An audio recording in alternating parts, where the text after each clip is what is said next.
Welcome to Miami. Bienvenidos a Miami. Oh, boy. We're here as part of El Clásico, Real Madrid and Barcelona to take on Saturday. It's not just a friendly, it's an event. So much is happening in this city. We'll get all to it. The spectacle of Miami in July comes with a lot of luggage. It's hot, but it's going to be all hot on the field as well.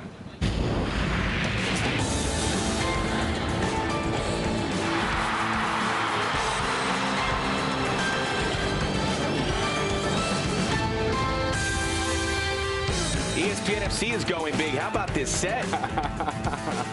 I even got to come back on for this. I don't know what's going on. I don't know either. Is this a mirage? You just show up for these special shows, Max. Yeah, Dan Thomas says, I'm never going to hear the end of it. No, you won't. Great to be with Shaka Hislop, Alejandro Moreno. I'm Max Bredos. This is really cool, guys, no? Or are you guys used to this? No, we're not. Thanks for bringing us along, Max. I'll take it. Anyway, the driver will pick you guys up in 20 minutes. We will talk about El Clásico and all that comes with it. Lots of storylines. Certainly Neymar at the top of that list. But let's begin with the Gold Cup. The final taking place in Santa Clara last night. USA-Jamaica, third straight Gold Cup where it isn't USA-Mexico.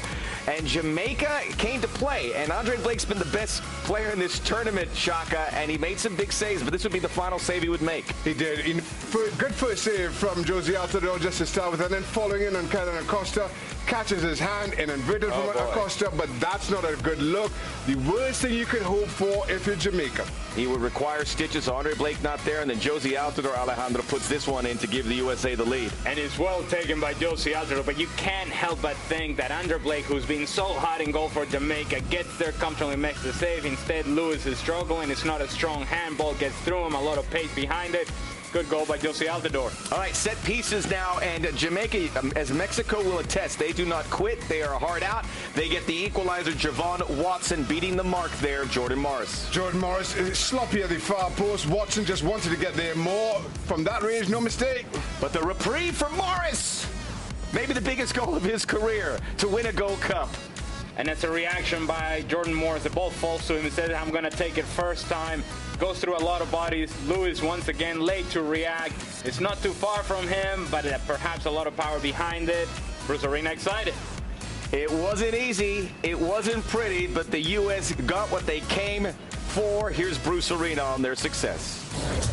You know, we're a long way from qualifying for a World Cup, and that's the objective for sure. So we've got to evaluate this performance in July, and next couple of weeks I have to select a roster for our World Cup qualifying, and then we have to win some games in September and October. We're getting better. We need to get much better than we are right now.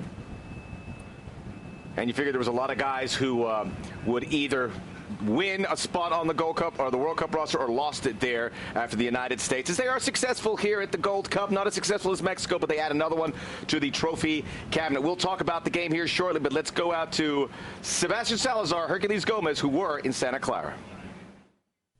Thank you, Max. Yes, the U.S. are Gold Cup champions for a sixth time, thanks in large part to Jordan Morris and that game-winning goal. Look, there's a debate surrounding Jordan Morris. Should he play out wide or should he play up top? He played both tonight, and I think it's safe to say he was far more impactful in the outside midfield spot. Well, tonight he was, and in large part due because the Jamaican back line was so far deep. They were sitting, they were trying to counter, so those spaces weren't there. Jordan Morris is such a good player. He runs the channels very well. He finds spaces in behind the defenses. But when they're like that, it's very difficult for him. So if you put the game and make everything in front of him, it's a lot easier for him. He creates space for himself. He's very dangerous, and it showed tonight. Throughout our coverage, we have talked about how there are a couple key pieces to this U.S. team that really divide opinion within the fan base. Michael Bradley and Jose Altidore. Well, tonight, Jose Altidore with a cracking free kick, and Michael Bradley, your tournament MVP. A ridiculous free kick, and I don't understand the criticism of Jose Altidore. He's 27 years old. He's the third leading all-time goal scorer for the U.S. men's national team. When it's all said and done, he will be the leading goal scorer of the U.S. men's national team. He's the type of player you want on the field at all times. When he's not scoring, he's still providing plenty for your team. And Michael Bradley, what else do you want out of your leader? He does it on the field. He speaks off the field the way you want a leader to speak. He leads by example. He dictated tempo today, maintained possession. He was everywhere today, putting out fires before they started. He's a massive player. Hey, let's be honest. This wasn't just about winning the Gold Cup. It's also about evaluating for the World Cup. And in that regard, Bruce Arena is a winner twice. Well, he played 27 players in this tournament. That's insane. So not only did he make it to the final, he evaluated 27 players and won the final to win his third Gold Cup. What else do you want out of it? I mean, Bruce Arena came out of this looking like a genius. Hey, of those 27 players, is there any guy who for you clearly punched his ticket to Russia that maybe didn't already have it sealed? Jordan Morris. I think he provides something else that another U.S. forward can't. The ability to stretch that back line, the ability to be dangerous with speed, to have that instinct in and around the box. He's growing with confidence, and he's still so young and raw. It's great to see. When we talk CONCACAF, we got to talk U.S. and Mexico. There's a couple ways to measure the rivalry, right? If you go by World Cup qualifiers, U.S. has the edge. If you go by World Cup performance, Mexico has the edge. If you go by Gold Cups, World Cup performance? Yeah, come on. Oh, well, the U.S. made it to the this fifth game. Okay, but they also don't always get out of the group phase, and Mexico, at least since 1994, has. Consistent. The point is the Gold Cup could kind of be the tiebreaker, and this victory pulls the U.S. a little bit closer to Mexico in that regard. Well, if you want to be considered the elite in your region, you have to win your continental title, and this is what it is. This is the measuring bar. This is all there is. So if you want to say it's Mexico, where's the trophy? You want to say it's U.S., where's the trophy? Well, there it is. This is a trophy. You have it. Mexico 7 Gold Cup titles, the U.S. 6. Max, we'll send it back to you. Sebi, Hercules, thank you very much. As a flag-waving American, I'm happy they won the Gold Cup. I wouldn't say that it was pretty to see, but hey, the means justify the ends justify the means. What would you take away from this game, this tournament? I would say, okay, congratulations to the United States. You won the Gold Cup. To the Gold Cup, I would say this is a tournament that has to improve. The setup of the tournament, the way it's carried out, the rules or regulations within the tournament in terms of being able to bring players after the group stage, all those things have to improve. Ineligible players being allowed to play, teams that are not even recognized by FIFA also playing in the tournament. All these things, you put all these things together, and it's very difficult from an outsider to take this tournament very seriously. I think the issue there for CONCACAF is they're trying to be all things to everybody in CONCACAF, and you simply can't. But as far as the tournament goes, as far as the final goes, congrats to Jamaica, second successive final. Heartbreak with Andre Blake going off. I thought Dwayne Miller was an outstanding deputy.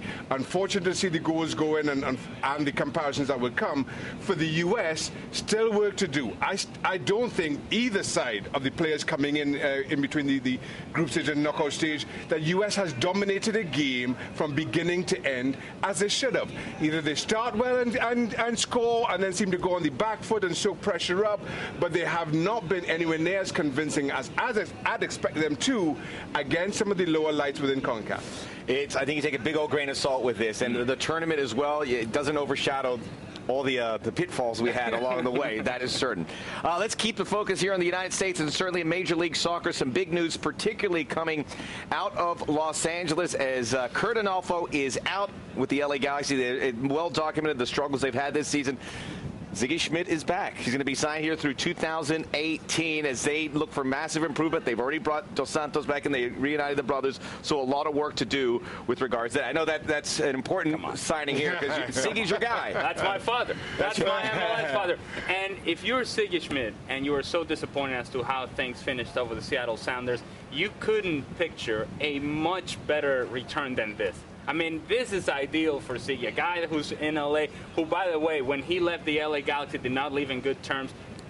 He was sort of pushed out the back door for Steve Sampson. Now he's back with the LA Galaxy in a situation in which they need to get results. Ziggy will get this team right. At least they'll be tactically disciplined. They'll grind out results. I don't know if the talent level is there, but this team will be better than they have been. Very cool. And also LAFC signing Bob Bradley. Check out LAFC's social media page. He's all in black and gold. It's very cool. A lot happening. As for the Galaxy, we will get to see Ziggy Schmidt as he starts to put his impression on that team once again. They will take on the Seattle Sounders. That is our next MLS broadcast coming your way. Make sure you tune in. That's going to have a lot of emotions riding on it. And speaking of emotions, will he stay? Will he go? Neymar. We're going to talk about it. A lot of folks say he should stay in line with Messi. Some folks say he should get his own ride. I'm one of them. We'll talk about it as Barcelona here. And hey, when you're in Miami, you can go to South Beach, but you got to stop at Little Havana. And if you're lucky enough, have a game of domino. See if my Uncle Pepito's there. He will cheat, but it's always a fun, good time. We're in Miami for El Clásico, and we continue our coverage here on ESPN FC.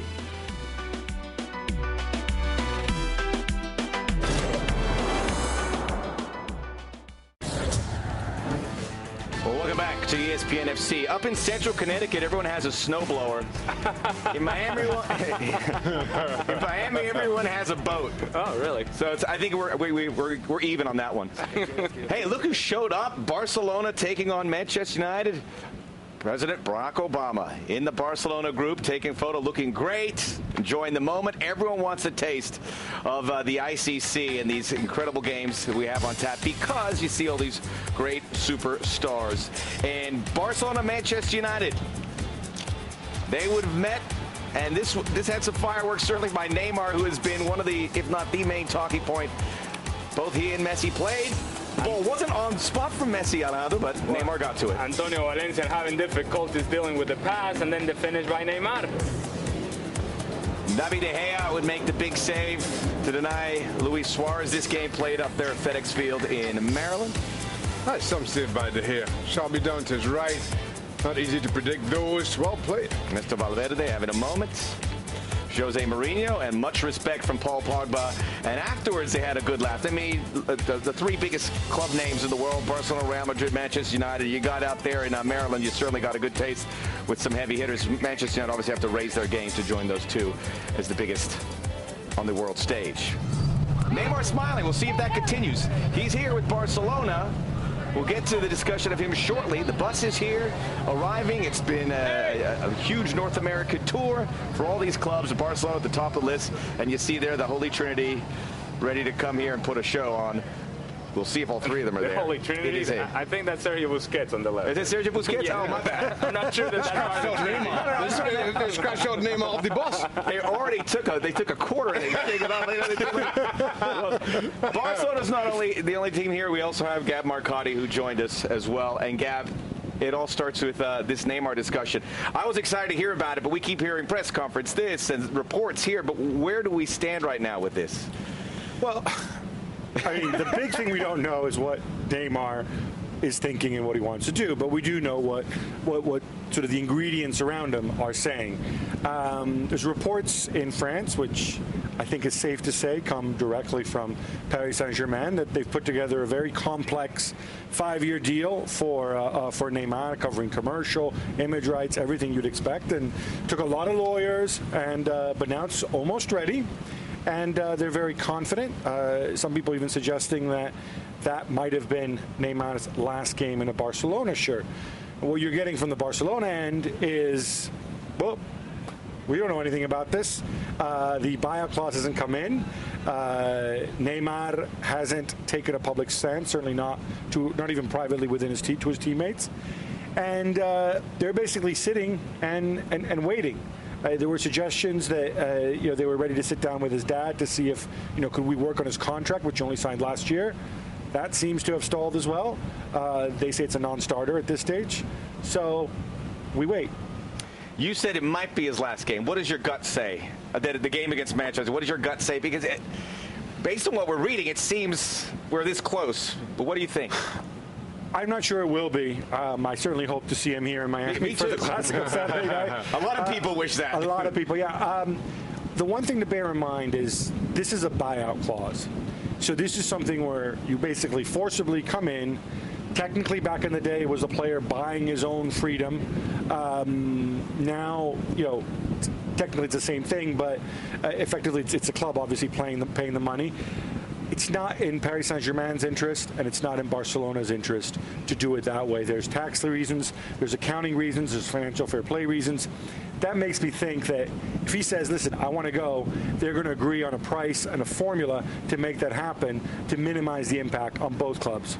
Okay. Well, Gab, thanks for joining us, giving us all this. Real quick with you guys, should he stay or go? What's your thought? Because I know people say he should sit there and stay behind Messi. There's other people who say, hey, get your own team. I think he should stay. Okay. If you have an opportunity to play with Lionel Messi, and that allows you time and space with less pressure than what Lionel Messi is going to carry out throughout the course of his career, you're going to score goals, live the life, and win trophies. What else do you want? I think he should stay, but I don't think he will. I think it's time he should go. I think the two issues, I think it's time for him to be his own player. I think a lot of folks say Paris Saint-Germain may not be the right team for him. I saw them play last night. I know Verratti probably goes if he stays, but with Di Maria and Matuidi and all the guys, I think this could be a team he could take to another level. I think this is also a team that he helped eliminate Barcelona or PSG by his work in the round of 16. It's not perfect, but I think at his age, 25, Gab, it's a situation where, if not now, you wait a little longer and you miss that window. That's my personal opinion. I think it'd be a good fit to a PSG. I think it all depends whether you believe in the inherent goodness of people or whether you're just a cynic and you think this is all about money and his dad getting a lot of money and whatever else. The argument they're spinning is that, like you said, he wants to make it his own team. What makes me a little bit uncomfortable here is I don't know to what degree Paris Saint-Germain have thought it out, because nobody's talking about this, but you look at attacking midfielders at PSG right now, and you already have a situation where you've got Pastore and Di Maria and Draxler and Lucas, and you add this other guy in. Have you actually thought how you're going to move things around, or is this really a vanity project? Is this a signing you're making for non-footballing reasons, and then after you get him, you go and you worry about it? That's what makes me uneasy. It's the contours to this whole thing. But look, if he wants to go for the noble reasons you lay out, by all means, do it. And good luck to you, son. When you're willing to spend the amount of money that we're talking about to buy a player, it's always about the money. It's always about the money, because that is a huge factor of this. And if you're Neymar and you're asking for 40 million net or whatever it is, it's always about the money. Fair. And you cannot separate the two. And so it is indeed, in some ways, for PSG a vanity project, because they've gone after Ronaldo, kind of. They've gone after Messi, kind of, and said, well, who's left? Oh, that top three. Who's the top three? Well, Neymar is the guy. And so you go after Neymar because he's the guy that you have access to. The other guys are untouchable. If you're Neymar, and this is my only argument for him, you're not playing second fiddle just to anybody. You're playing second fiddle to perhaps the best player in the history of the game. Whoa. In the history of the game. Not just any guy. So anybody would have played second fiddle to Lionel Messi. But the way I would look at it, Max, that's all right, you had your turn.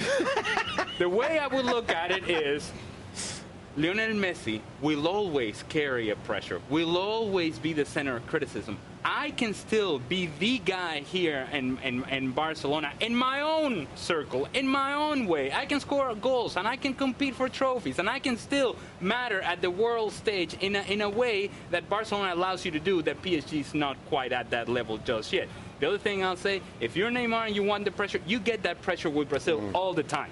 You get that pressure with Brazil all the time, and you're the leader of that team. So you can have it both ways. You can be the leader of one team, and then in the other one, you can just ride it along with Lionel Messi, and it's just fine. And even if you want to rather ridiculously take money out of it, I'm not sure how, given the kind of money we're talking about.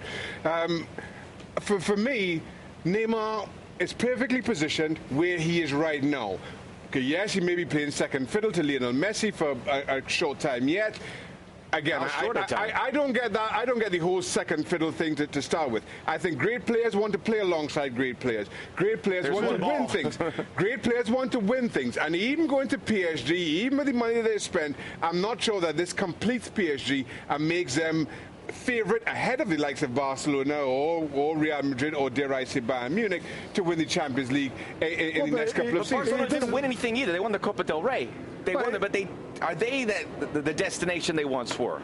You don't have to answer that, but I'm just curious why. I think they are. But, Shaka, the point is, Barcelona were winning before Neymar got there. Yep. He goes there. He wins. I'm not saying he's a passenger, but they probably would have won some stuff without him as well. Yeah. And after he leaves, they'll probably win again. I mean, there is something to be said. Again, if you can make that leap and take the money side out of it, just saying, you know what? If I go to PSG and I carry them to the Champions League title, that's going to be a bigger achievement than all those Champions League titles I won at Barcelona. I'm not so sure. And again, for me, and as much as you talk about playing second fiddle, put those in inverted commas to Lionel Messi, he's 30. His superpowers are only going to last for so long. Neymar will be is the perfect age, perfectly positioned to inherit that. He'll be 29. He'll be 29 when his contract expires. I don't think that Neymar achieves the kind of things at PSG that he can at Barcelona, either in the short, medium, or in the long term. Gab, I take your point, but you're saying if, and it's a big if. And he's challenging himself to do that. Okay, right. And what does he achieve if those things don't happen that you're talking about? If he doesn't win with PSG, and now you've had the opportunity to be part of something incredibly special, you turn your back on it, and just because of the sake of this challenge that you're talking about, you turn away from let me turn it around, though. Success. He's been a part of something really special for, what, 3-4 years now? He's been a huge part of that. He goes to PSG. He's kind of he's taking himself out of his comfort zone in many ways, because he goes to PSG, and if it's a disaster, and then they don't win anything, everybody's going to laugh at him. Everybody's going to talk about. We're talking about him going to PSG because Dani Alves is his buddy, Lucas Moura. No, you know what? No, he's wait. gonna That's the be things that are being reported by people. Not by him. Not by him. And also, Dani Alves may be his buddy, but he's his grandpa I know, too. but He's going to be gone soon. You're talking about out of his comfort zone. You want to talk how far out of his comfort zone? If he moves, right? What happens if he moves and FFP gets and Paris Saint-Germain gets sanctioned under financial fair play, and they don't win anything? Maybe next year, maybe Lille win the title next year. Think of the humiliation. All he's going to have, he's just going to sit there with his pile of money, and he's challenged himself. You're making the point for us. You're making the point for us. Quick, let's bring the NBA as a comparison, and not to put Neymar on the same level of Kyrie Irving. But this is a guy that LeBron Irving on the same level of Neymar. But I think Neymar has a chance to be the best player in the world very soon. I think at some point we always go with Ronaldo and Messi. I think at some point it's going to be Neymar. He's not going to be the best player in the world if he has to be the guy who follows suit of Messi, because Barcelona is always going to be Messi number one. He is the king of that city, and even if his skills diminish, Neymar still may not get to make those decisions that he would like to have to be the best player in the world. I think he can get to do that at PSG. Am I a lunatic? By the way, why did you just bring Kyrie Irving into the conversation? I just wanted to bring I think this getting out of the shadow of another player crosses sports boundaries, and I think this is something with Neymar in his situation where he could be the guy and be the guy somewhere else. Let's not even compare sports, because in basketball you have a lot more control on the ball than you do in soccer. So there's just one ball in both sports. Yes, but there's 11 players, and then the field's a little bit bigger, and the one guy that's going to score the basket is the one guy that's going to score the basket. don't cross over other sports. Only one guy can take the free kicks, and we've seen that with Messi. That's why you make a decision, because I cannot take free kicks? I want to take all the free kicks. All right, we're split here. We'll continue. Hey, we got a special guest here on our desk. Gaisca Mendieta, who played with Barcelona, will be joining us. We'll talk. We'll ask him what he thinks about Neymar. Daddy, where do babies come from? Honey? Mommy went to the store. Oh, well, you see, there's a mommy and a daddy, right? Right. And see, when they call Geico, they could save a bunch of money on car insurance. Oh, really? And that makes them happy? Yes, that makes them very happy. That's good. Yeah. Well, I'm glad we could have this talk, Sunshine. Geico, because saving 15% or more on car insurance is always a great answer. Any visit to Miami should take you to Little Havana and Domino Park. Feel free to watch, but if you want to jump in and play, proceed with caution. These guys are professionals, except for my Uncle Pepito, who goes there and cheat. I can say that because I love him. Not pictured there. Domino! Part of the Miami culture here. The Latin culture, the Cuban culture, the Venezuelan culture, the Colombian culture, the Argentinian culture. It's a cosmopolitan city. It's great. It's being cosmopolitan. We take a turn for the better here. Gaisca Mendieta, who best known for his days at Valencia, did spend a season with Barcelona, joins us now as part of this El Clásico. And this is an incredible achievement for us to get the game outside of Spain. Mm-hmm. You know how big this is. What does it mean to have this game played not only outside of Spain, but specifically here in Miami? Well, I think it's great, not only for both clubs, also for La Liga. Since the last 3 years, the La Liga has been working in this globalization of the tournament, and obviously Barca and Madrid are the best ambassadors that we could have. Having the game, obviously, in Miami is the tactics and it's been planned because the passion for football that is in this city. We came yesterday, and we already could feel how the guys and the people will talking about the Clásico, not only in Miami in the States, but also in Spain and Europe. I think it's a great event. We know how important is the Clásico in the sport, in the world, the most viewed match around the world. And having it here is a great opportunity for, obviously, La Liga fans and Barça Madrid fans to watch it live.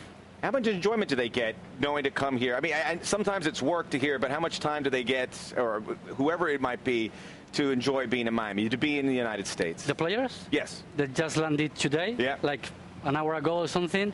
Madrid is still not even landed. So it's literally, especially pre-season, when you're playing so many games, trying to, I think as a manager, trying to get as many training sessions as you can. That is not many, because it's all about playing games. So you don't get to see really anything. Probably if they go for a walk. With this heat, I don't think they'll be leaving the hotel for at any point. Now, Barcelona and Real Madrid could play, Miami could play at the end of the world, and it would be a big game, and it would be important, and people will attend it. For La Liga's perspective, how do we raise the profile of not just Barcelona and Real Madrid, because they're huge, they're at a different level, the league as a whole, the profile? How does La Liga market itself to now become to the level of what the Premier League is now? That they're so big in terms of marketing that you sort of forget of how good some teams are in La Liga. Well, that's what the project we've been working in the last 3 years with the ambassadors. La Liga does a lot of events around the world, have offices from India, South Africa, Nigeria, obviously Europe, States in New York. So all the globe is basically covered with the La Liga offices. With these strategic things, we try to get obviously closer to the fans, make them feel closer, bring teams, not only Barça, Madrid, Celta, Sevilla, played in Japan last week. Because for us, we know it's not only about Barça, Madrid. If we look at European competitions, Sevilla, Villarreal, Celta, reaching semi-finals, Sevilla winning 3 times in a row. So in terms of football, I don't think there's any other league in the world that it can compare to La Liga. Obviously, financially, Premier League has been ahead of us a few years, but in the last 2 years, we catch up with them, obviously, with amazing figures. That's what we're trying to work on and get better. And events like this, bringing La Liga closer to the fans, I think is key in our way of, obviously, make them feel part of La Liga family. Where do you see, I mean, for those who maybe don't follow La Liga that closely, beyond Barcelona and Real Madrid, obviously we have a situation now where Atletico Madrid, Diego Simeone looks like he's going to extend another. He's going to stay one more year after this one, but they have the ban. Changes at Sevilla with Monchi going and whatever else. But your old team Valencia, obviously Peter Lim up and down. Who's going to be the third force? Well, I think Atletico Madrid is still... Okay, not Atletico. Give me the fourth. So the fourth force. No, somebody who can pass Atletico. Well, obviously, I think, like you said, Sevilla would be, I think, the natural sort of team that it would be there. Celta, it built a really good platform. Obviously, there's swapping managers around. We'll have to see how they settle. But Sevilla should be the team that is be there. Maybe Villarreal, because he's been working in the same sort of way. And not many changes for next season. Could be the team that is... They were very close this season to be fourth, and maybe next season. I think that's the great thing about the La Liga. You know, like, you do know who's going to be there, but you know someone's going to be there. Not only in La Liga, but also in Europe, because the way that the football is being played and displayed by these teams. So I'm sure it'll be another great season of tightness in all positions for, obviously, winning it or European places. If you were Neymar, what would you do? In which way? Well, what would you do? You're in a position where you can stay at Barcelona, or you can be your own man at PSG. Can he be his own man in PSG? We've been arguing about this. I don't know. I think it's a tough call, but if I was Neymar, I'd stay in Barcelona. I mean, you're already in a team that is challenging everything, that is winning everything. That way you are. You're not the main man, but you are, because it's Messi. Whatever is Messi, you never will be the main man. But you're going to benefit from that. Yeah. You get a lot of assists, you get a lot of enjoyment about football. I think as a Brazilian player we've seen, he loves to play football. And I think with Neymar and Suarez, Iniesta, Busquets, all these players that go around him, make him be a better player or make him be the best player he can be. If he goes somewhere else, you're losing, obviously, you might be the main man in a way, but you're losing everything else around you. And obviously the chances to win titles and trophies or European trophies every season. See, listen to him. Listen to him. All right, okay. You still have that Northern English accent from those days. Yeah, it's thick. Thank you. Guys, I'm a big fan here. It's great to have you here. Thanks for joining us, and enjoy certainly the game and the time here in Miami.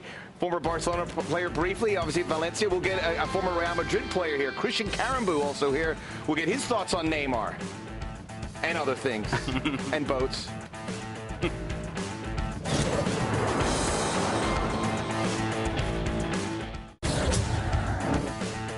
ESPN FC continues here the week in Miami, heading towards El Clasico. We continue with the great guests up here. Christian Carambou, former Real Madrid, former France midfielder, joins us now. And we're taking a tally here, Christian. Neymar. Should he stay at Barcelona? Should he go to PSG? What do you think's best for the player? Wow, I think it belongs to him to answer. But for sure that for La Liga, it's going to be a big loss. But I think again that he deserves the best because he already shined with the national team, with Barcelona. He have shown that he can play in Barcelona. And I think that after Barcelona, he can move because he's very young. And we never know. It's good for Madrid if he go. So is that a PSG good for France too? So you know. True that from the project of what belong to Paris Saint-Germain, they are trying to attract some new faces and great talented players. And so far we have Cavani in France. We have previously Ibrahimovic, and why not Neymar? Okay. So we touched on Neymar. Now we got to touch on Mbappe. What would you do Another great if you're player Kylian Mbappe? Wow. For sure that, no, I think that it's always belong to the demand. And I'm pretty sure that Madrid would like to take him. I think it's already done. And it's a great news because I think that Zinedine Zidane wanted him also. And so far, obviously, it's an investment. So he's already a talented young player. He needs to get some experience, and of course, he needs to be in a big team. And the big team now is Real Madrid so far. So let me get this straight. You're okay with Barcelona losing a big player, and you're okay with Kylian Mbappe coming to Real Madrid. Okay. All right. No bias there. No bias. Knowing that there's always a competitiveness in La Liga. So as if we lose a player, still Madrid remain Madrid, Barca remain Barca, and we respect that. Okay. I don't. Maybe you guys can remember somebody, but I can't remember somebody who, after just one full season, has generated the excitement that Kylian Mbappe has. I mean, not even Cristiano, not even Messi after his first season. It's remarkable. Tremendous. I think that he made a great season with Monaco, AS Monaco, knowing that he's very young, very precocious, if I may say that. And yes, obviously, everyone wants him. So Arsenal, City, Madrid. Now only him and his family will decide for his future. But for sure that, yes, I think that Madrid can afford to have Mbappe. By the time the next World Cup rolls around, France is going to be one of the favorites, certainly with the Germans and other countries. With the development of Mbappe and Matuidi and Paul Pogba, how do you see this young group and where they compare to the great French teams we've seen? We have experienced that in our generation, knowing that we were part of many championships in Spain, Italy, England. And so far, it was enrichment for our players, for our national team to play abroad and at least to have this kind of experience also in Champions League, also in Europa League, and therefore to be mature for a big event at the World Cup. And I'm pretty sure that we can do very good, knowing that also we have done and have the vision to make all the academies in our clubs, in our national team, and after that to grow and to build their own experiences. And so far, yes, I think that the French team is ready to play, but we need to be qualified to Russia. And yes, I think that we have talented players, and of course, maturity is another thing. Sure, yeah. If a guy like Mbappe does come to Real Madrid, you're going to say, I'm glad I don't have to make the decision. But you have a situation, obviously, Cristiano, Benzema, Gareth Bale, True. Isco, who still hasn't renewed his contract, and then Asensio and everybody else. Somebody has to lose out. Is it a case that maybe Real Madrid sell the guy who's easiest to sell, which would be Gareth Bale? No, I think that Mbappe, as if he's coming as a big, how we say that, signature? We say that? How is it in English? The selection? No, big Signing. signing, sorry. As a signature. Think it is easy. No problem. That's all right. I got it. Fichaje en español. But I think he needs to win also his position. I think that Zizou will be very fair to everyone, and like he has done with the James, like he have done with everyone, they need to show on the pitch, on the training every day, and to gain his position on the team, because Mbappe know that if he come to Madrid, he come to a winner, European winner club. So far there's already many players who have shown their own experience winning with Madrid. So he need to do his how we say that career in Madrid. Yeah. How many languages do you speak? Why? No, I just, you said Five, Spanish. six. You're speaking Italian with Gab during the break. Yeah, Five? True. It's very handy. Thank you. Especially It's good to be an ambassador. Especially in Miami. It's good to be an ambassador. Christian Carambeau joining us here on the desk, talking all things French, La Liga, a lot of fun stuff, a lot of great action coming up, not only the season ahead this weekend, but also at the World Cup. More ESPN FC after this.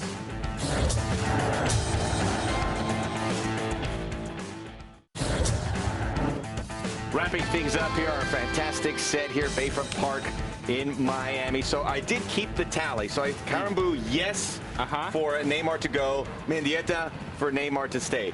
It's incredible that a guy could get Ronaldo and Messi off the top line in our discussion, but he's managed here.